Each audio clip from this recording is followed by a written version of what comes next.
Hi, my name's Dr. Esther Cole.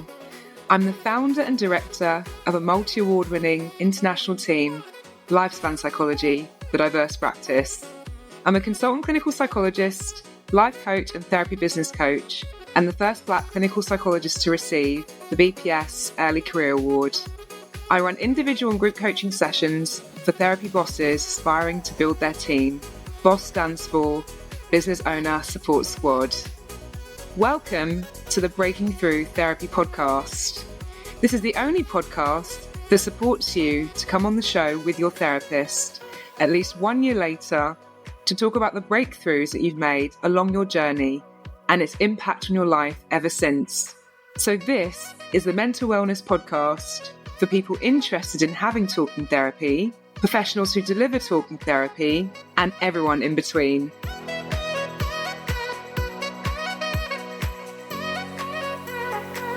Hello and welcome to Breaking Through Therapy. I'm delighted to welcome our two guests today, Dr. Claire Plumbly and Anna. Dr. Claire Plumbly is someone I've had the pleasure of knowing since 2008, before I even dreamt of being a clinical psychologist, and she was always an inspiration to me. She's got this incredible book out called Burnout, How to Manage Your Nervous System Before It Manages You. And today we've got the wonderful Anna coming, who is a mum of four, working mum of four. I don't know how you do that. It's incredible. A teacher by background and also psychology background too, and a creative workshop leader. Anna has devoted her career to supporting people with lived experience of child sex abuse and has very courageously come today to share with us her journey and her experience of coming to therapy to see Dr. Claire Plumbly to work on her journey healing from trauma. And so thank you very much, both of you, for coming today. Thanks for having us. Hi. Great. So could I just start, Anna, by asking you, what led you to seek help in the beginning? So I tried to go back to work after having my fourth child, and there'd been some big changes at work without anyone letting me know. And it sort of triggered feelings of not being in control. I had a breakdown and I couldn't speak. I found it very difficult to speak, and I was in quite a bad way. My husband was the person who got hold of Claire. He did some research on the internet and he found her, and there was a phone call and Claire was handed over to me and I spoke to her. Yeah, absolutely. And what do you remember from the initial conversation, Dr. Claire? Yeah, I remember being contacted and having an initial conversation with Anna's husband and asking him to make sure that she would be there so that I could speak to her, make sure that she was happy to have this referral, because it's always really important if a referral comes from somebody, a caring person, that the person seeking therapy for is actually wanting that for themselves and in a position where they might be ready to entertain a conversation. That's the main thing I remember. And the kind of anxiety and not knowing really from Anna's part what to expect.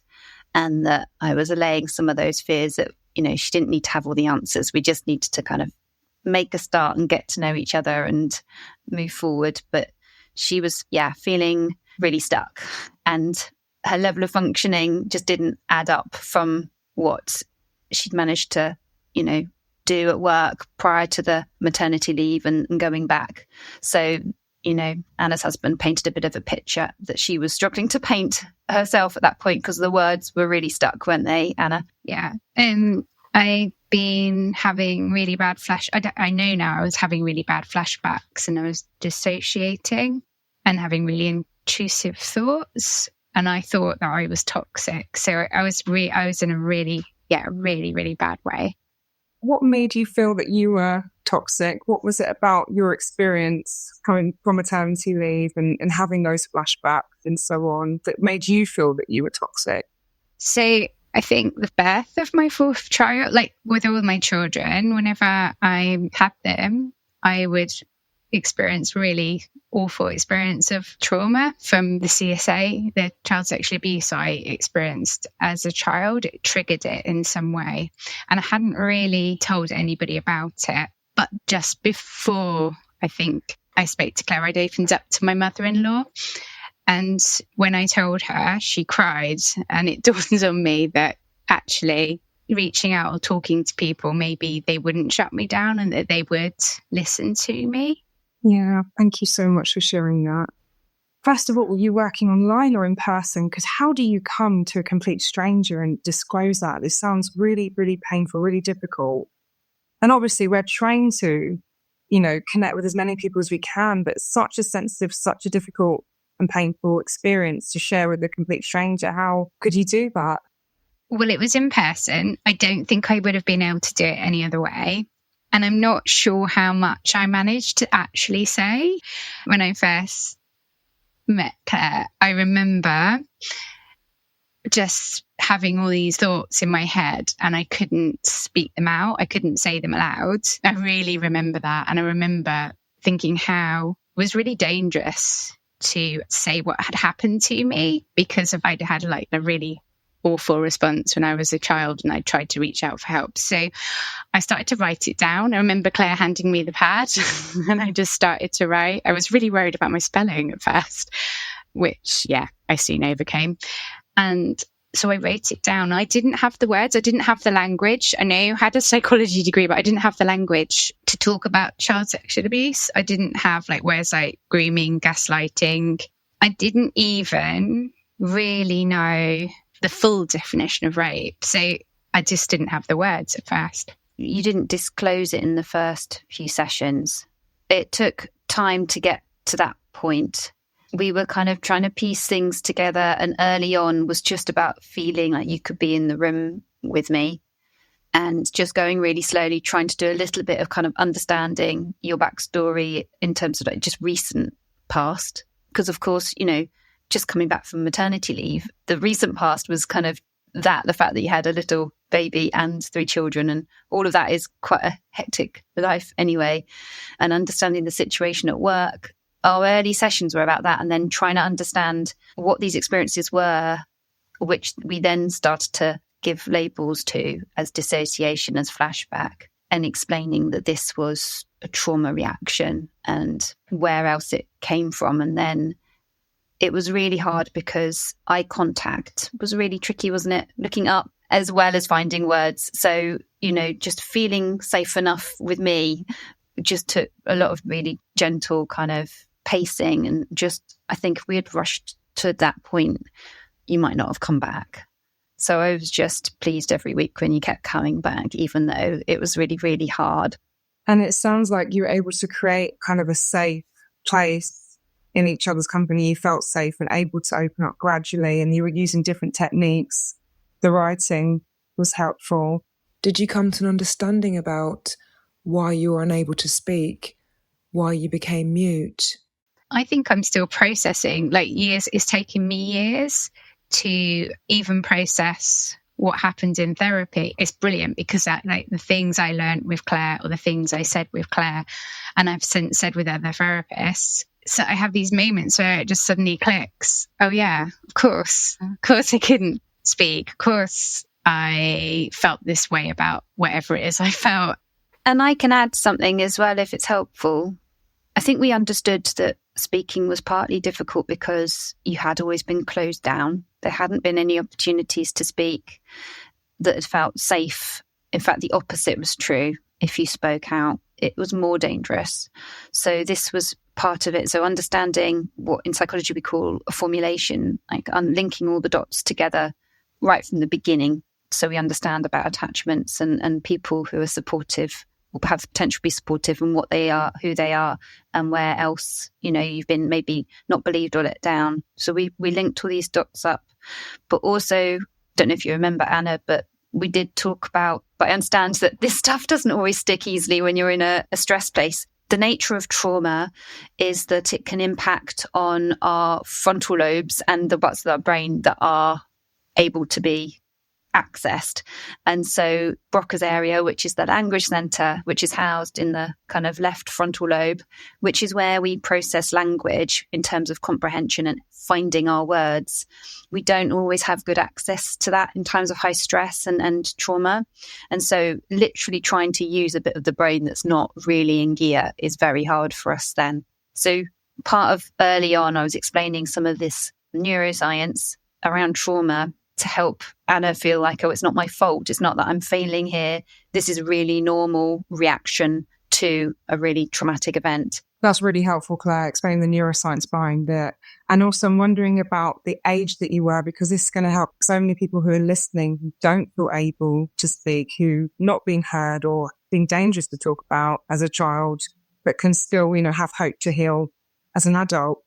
How old were you when it happened?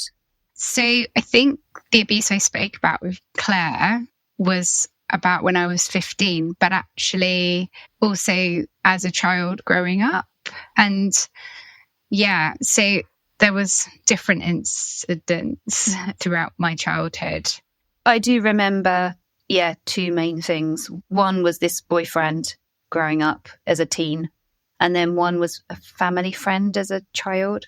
But it hadn't been clear to you. And the way the kind of both of these situations involved grooming, and you were really vulnerable because there was nobody in your team at all to kind of go to or work out. And particularly when you were younger, someone really zoned in on the fact that you wanted some care and adult support and attention. So it was both of them really confusing. I described both of them as a child. Even though one was in their 50s when I was a child, I even then described them as a child as a boyfriend. And the other one, when I was 15, I described as a boyfriend, but now as an adult, that wouldn't be the words I would use anymore. That's how I'd been groomed. That was the way I'd coped with it in my imagination. What period of time did you both work together? It was 2017 into 2018. For about a year or 6 months? Yeah, no, it was fairly long term, wasn't it? It was about a year, yeah. Okay, let's take a pause there.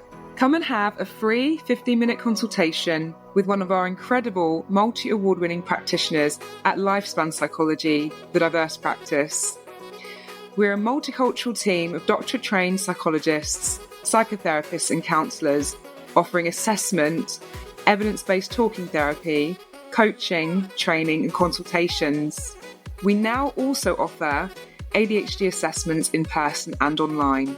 We work with a range of corporate, commercial and holistic companies and accept private medical insurance, referrals from the NHS, social care and rehabilitation companies. We also offer a range of fees for self-funding clients. Contact us at info@lifespanpsychology.co.uk or www.lifespan-psychology.com and follow us on our various social media channels in the show notes. Our clients at Lifespan Psychology are our true award winners. We're here because of you, we're an award-winning team because of you, and we're inspired to be the best that we can because of you. And if you could say 3 breakthroughs that you had in that year of therapy, that's quite a long time ago. So it's amazing to have you now, so many years after, because this shows the long-term effects. So from the audience's perspective, I think they really want to know is what the breakthroughs were. Is our training actually useful in real life for real people?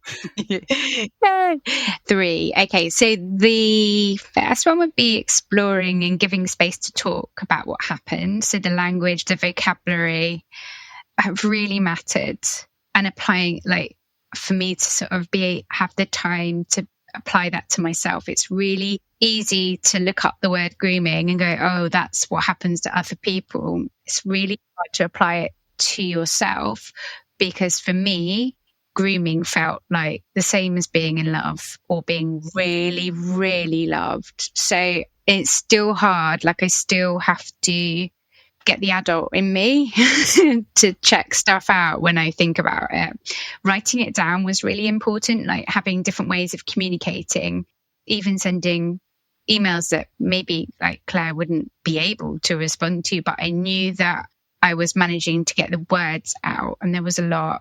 It felt dangerous. and I felt worried that I was too much. And then there's another technique that Claire might explain, because some of the memories I really struggled in EMDR, not dissociate. If I'm wrong, Claire, don't correct me, but Claire uses different method where we dip in and out of a happy memory, and I can still think about the memories we did that with, and it feels like good, like bright. Shall I say what we were doing? Okay, so we were aiming towards doing some trauma processing using a therapy technique called EMDR, which stands for eye movement, desensitization and reprocessing. And a lot of the early phases of this therapy involve some of this stuff around trying to find feeling that we can come back to a place of safety. So I think we can say a little bit more about that later on. But the point at which we're trying to do some trauma processing, we were using something which actually the name is called flash technique, but we weren't using that name because that can also be a bit triggering, especially for, sexual assault.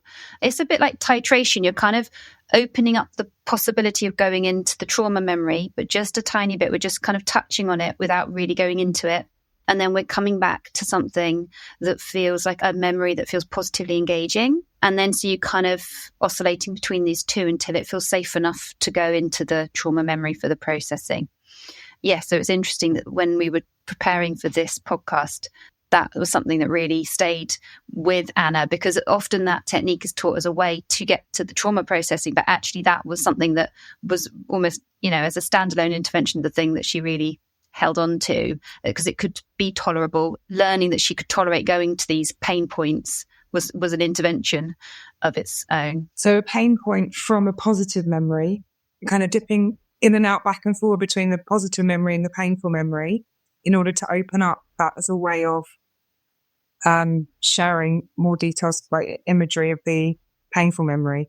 We could then go to the processing in the trauma later on. Yeah. And actually, the flash technique, there are ways of learning it. Even if you're not EMDR trained, there's a possibility of using it as a non-EMDR therapist. Can I drop in Justin Haven's therapy training is really good if there's any therapists listening to that, because that's where you can do that training. And so what have you taken into your daily life? How do you then deal with panic and overwhelm and anxiety for people listening? Because you mentioned some really helpful breakthroughs and really understanding and having the language and these techniques. So I think one of the biggest things that come out of it is that I write a lot now. And so I write a lot of poetry, and I also run groups where it's a safer space for people to express themselves. I use lots of different techniques for expression, but one of them is writing. And also I found that when I wrote things down, I could read them out and I could be really clear. And I've even spoken at the National Rape Crisis Conference last year. So writing it down and speaking out, finding my voice, it all started back in that room with Claire, I think. And it's really empowering. And the idea of being part of trying to make change has been really important. Breathing, like learning the science behind it, patterned breathing. I do it all the time. I did it just before we started on here, because that's about engaging your front brain, which I've learned about as well. All the sort of sciencey stuff, I love that. And I love applying it to like creative activities that I can then share with other people. Yeah, like a safe place, a safer people, compassionate people. I've used imaginative ways to do that for myself and hopefully help other people. And that's all come from Claire and other people that I've worked with since. In EMDR and any trauma processing therapy, we do kind of stabilization strategies that involve calming the nervous system down. So soothing breathing rhythm is a very common one, which I think all therapies employ. And obviously it depends on how safe someone feels in their body. And sometimes you have to lead yourself into that. It could take a bit of time, can't it? But we also did something that you then came back and said, I still use can I mention wolf? Yeah. Do you want to say your visualization about the wolf? Because I think it's a really lovely one. So I struggled with finding like a compassionate person I could think of. Everything sort of led to different triggers. So I came up with the wolf. that I visualize as just being beside me and protecting, and also really kind, a kind wolf. I've moved on, and I now even have a TARDIS because I couldn't find a safe space where I felt safe. I never felt safe. So I had to come up with a totally out of this world one. I came up with the TARDIS, which can be anywhere and no one can come in unless I want them to. What is TARDIS? Oh, she doesn't know what a TARDIS is. Oh, Esther. I don't know. No, I'm going to open this up for me. So the safe space. Oh, okay. Gosh, I wish I'd written down what it stands for. So TARDIS, in Doctor Who, the Doctor travels in a TARDIS, and the TARDIS is tiny on the outside, but when you go in it, it's got an infinite space, and none of the baddies, like the Daleks, can get in or anything like that. And once the doors are shut, unless the Doctor invites them in. It's a police box. It's an old-fashioned blue police box on the TV programme Doctor Who. And you really, and still are, very inspired by Doctor Who, especially when we had a female Doctor, finally. Yeah, Jodie Whittaker. Yeah, a really positive resource option for somebody is to have a place that they can come back to in their mind's eye that feels like a place that's just for them. For some people, you're able to think of something from their everyday life, that either from a walking their dog or a holiday or a place they've been to at some point.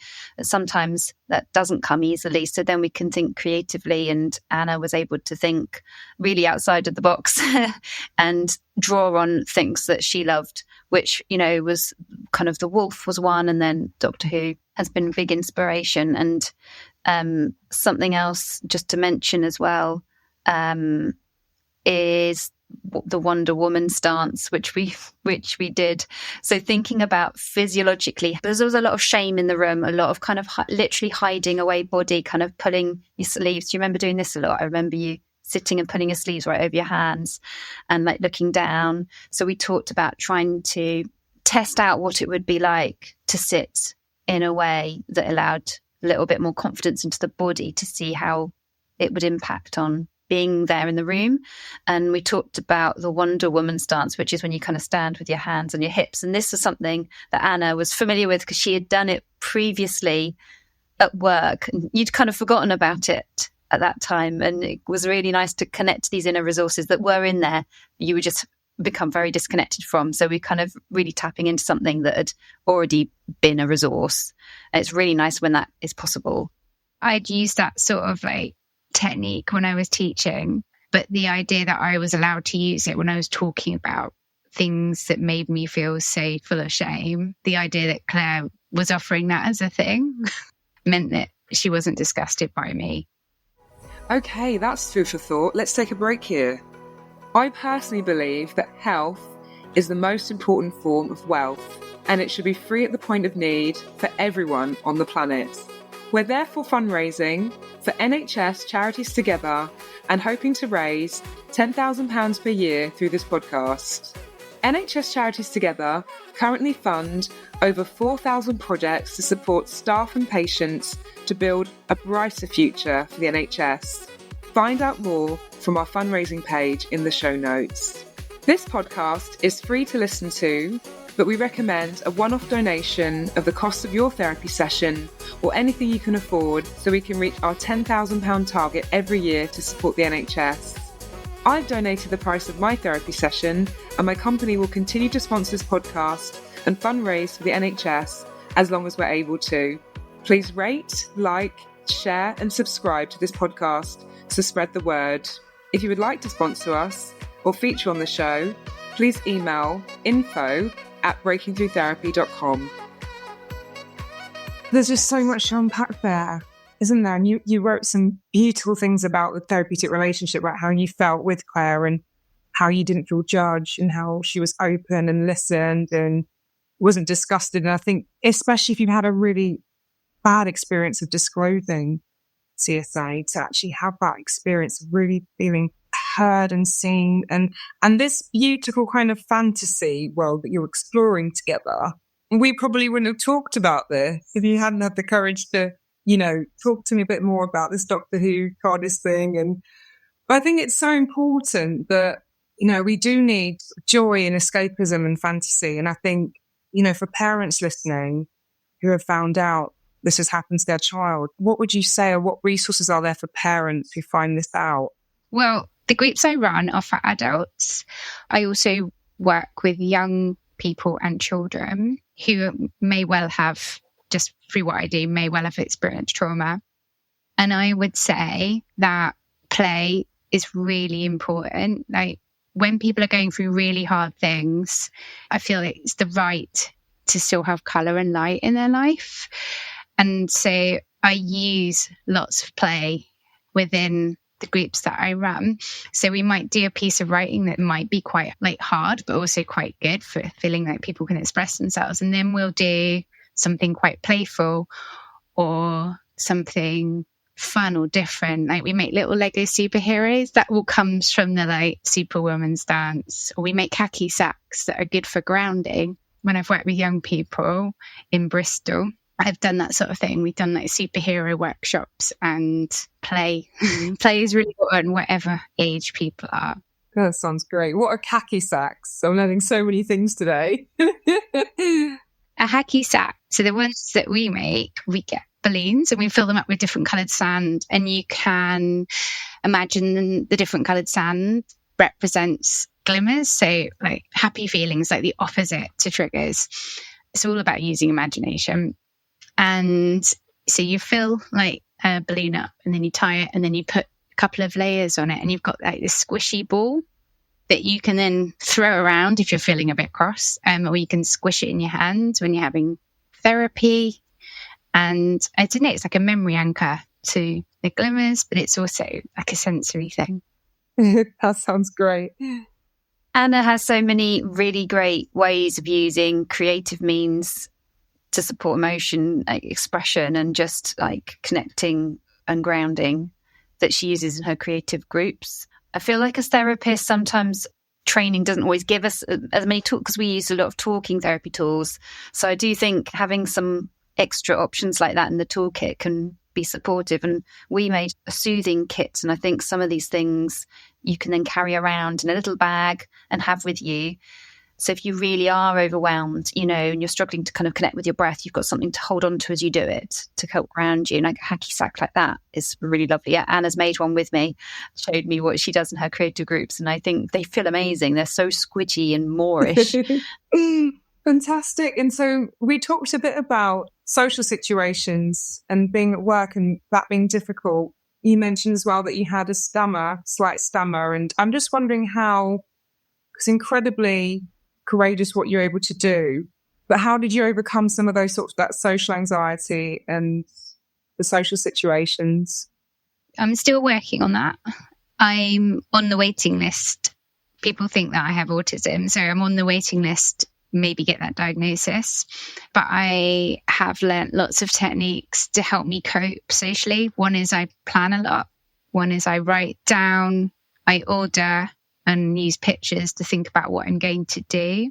The other one is I don't give myself too much of a hard time about things like eye contact. I'm far more upfront than I used to be about the fact that I might stammer or I might tick. That seems to really help. But yeah, it's an ongoing process, learning to sort of deal with social situations, I think. But so much growth and self-knowledge in that, though, that you've just shared with us. Yeah, and I think that's it. The people around me now, in my life now, are they listen, and which is still a shock. And they're supportive of maybe some of my differences. And in fact, lots of people I'm around share those differences, or some of them. So that helps.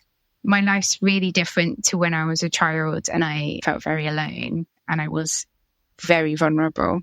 Yeah, I was going to say that community forms a really important part here, doesn't it? And you found people that get it and you feel at home with. So you kind of shaped your life a little bit in a way that really fills you up. Yeah. I think everybody needs community, and that sometimes CSA can really isolate people. It really isolated me because I felt really different for lots of different reasons. And meeting people that are also CSA survivors has really helped. We're all different, but there are shared things that we have. And we'll also, there's a deep understanding in the community. but also they're a lot of fun. There's only one thing that I think you mentioned that I didn't know much about. We didn't explore more, should I say. I've learned loads today. Pattern breathing. Can you talk us through what that is? I think Anna meant soothing breathing rhythm. So like what we know about breathing is that when we are calm, it looks different to when we are stressed or anxious. When it becomes kind of a bit shorter and we're not getting the nice kind of lovely pattern that we were getting when we were calm, where we're kind of breathing in and out at kind of equal intervals. So one way of kind of hacking the system is to bring your breathing under your conscious control, because breathing is kind of happens automatically. You don't need to think about breathing for your body to automatically do what it needs to do to stay alive. But it's pretty special in that you can bring it under your conscious control. And so when you choose to do that, then it starts to send a signal to your body that, oh, I'm safe.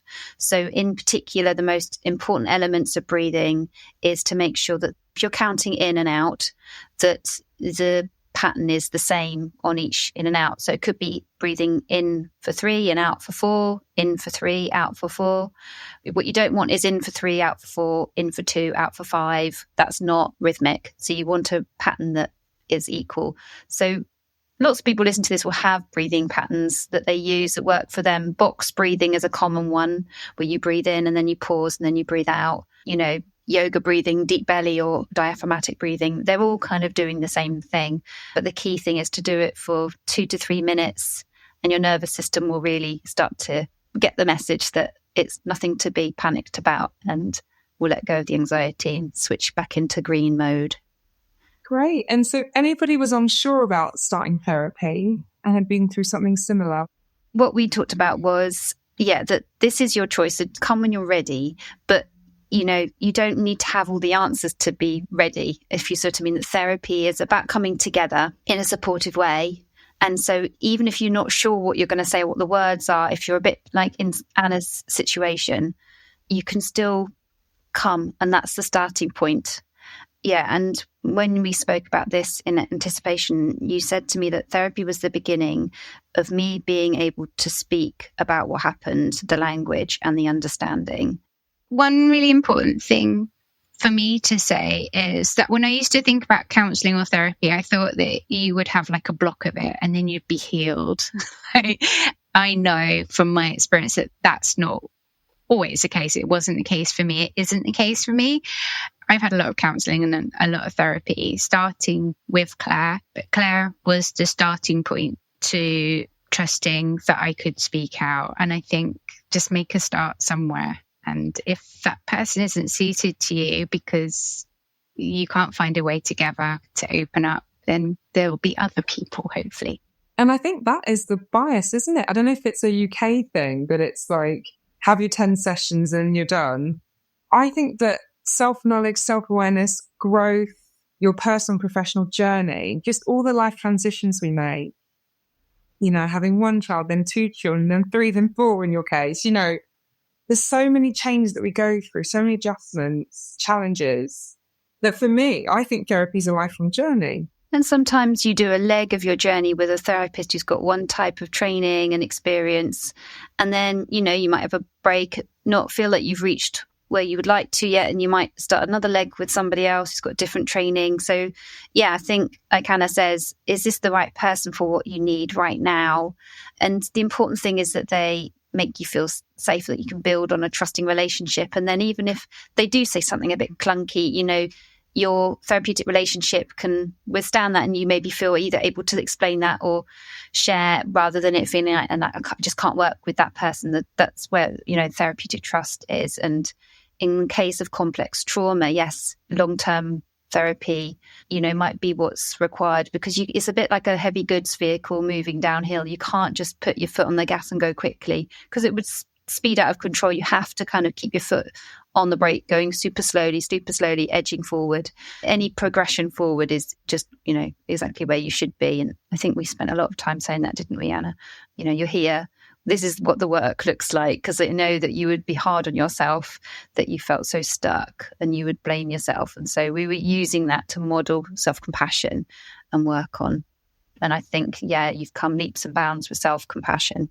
Yeah, I think for me, with my abuse. It's taken a long time to really be able to say or speak it all out. Great. So if anyone wanted to contact you, Dr. Claire Plumbly, how would they find you? Yes, so I'm based in Somerset, Taunton, Somerset, and have a practice. It's called Good Therapy, but you can find it online at www.drclaireplumley.com. And I've got some associates who are all well qualified in trauma therapies.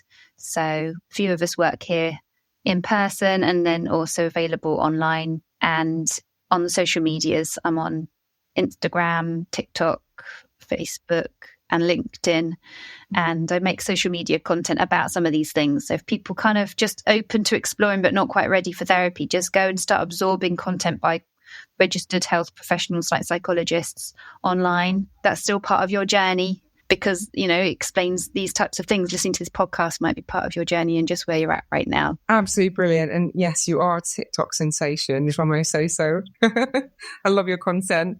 And I love this book, Burnout. Can you tell us a bit about burnout as well? Yeah, so I wanted to use my trauma background to bring in, you know, how we can end up linking that to burnout. Something that happens in trauma and PTSD is experiential avoidance. So feeling like intense emotions are just too much. And I know, Anna, you've spoken about this as well, haven't you? That falling into busyness and doing mode can be a way of coping.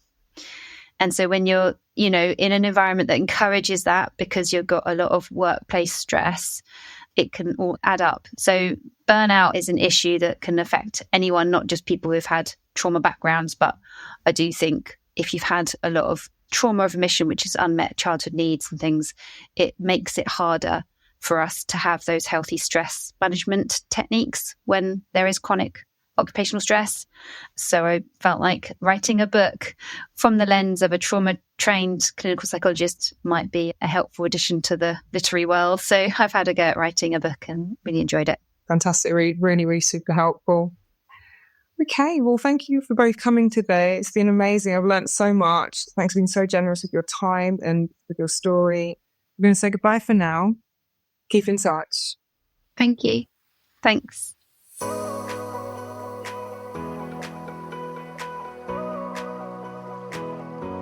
This podcast is not a replacement for professional, psychological or psychiatric help. You can book an appointment with our team on info@lifespanpsychology.co.uk, but we do not provide a crisis service. If you've been affected by any of the content and need to speak to somebody urgently, please contact your GP to make a referral for talking therapies. You can contact NHS 111 out of hours or the Samaritans on 116 123. Childline also offer a free confidential helpline for children and young people in distress and offer support from counsellors online. Call 0800 1111 or go to www.childline.org.uk. If you're worried about someone's safety, please call 999 and bring them to the Accident and Emergency Service. You can contact the charity CALM, Campaign Against Living Miserably, or NSPCC for Children. These resources are in the show notes. Thank you for being part of the Breaking Through Therapy community. I would also like to thank the composer of this theme tune. It's called Bliss by Luke Bergs. Let's dive into more conversations that change the courses of people's lives in upcoming episodes.